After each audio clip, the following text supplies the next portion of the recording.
And so when we think about these things, there are two, key kind of phrases we can use about, and one is breaking. So I like to borrow a lot from John A. Powell's work, Othering and Belonging, from the Othering and Belonging Institute. Some of you may be familiar with his work.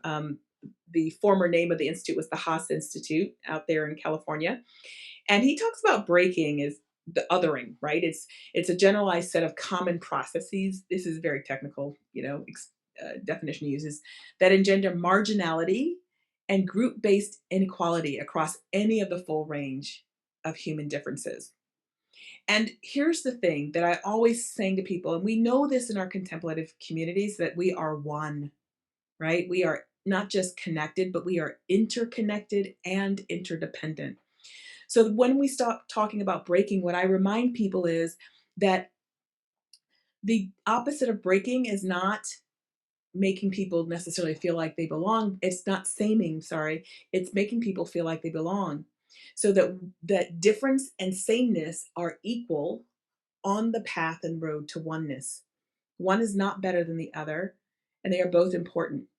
I was having this conversation earlier today with someone, and I was explaining the example of some. We are all taught, like, don't look at these things, just look at what you have in common because we're all human. And that is true.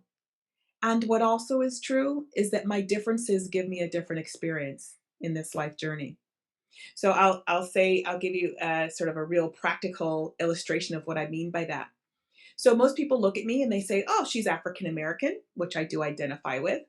But culturally, my family is Cape Verdean, and so we have different food, different language, different traditions and customs that are very distinct. And so if somebody said to me, "I don't see color, I don't see any of that different culture stuff. We're all Americans, we're all human, we're all the same."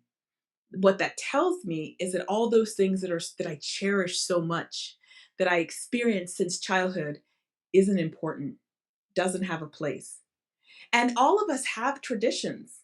I have a very good friend from a different culture who has her own traditions in her family from Ireland. And if I were to say, "Oh, but you've been here for, two generations, your family, like that stuff doesn't matter, we're all the same," that wouldn't be appropriate. It wouldn't be honoring.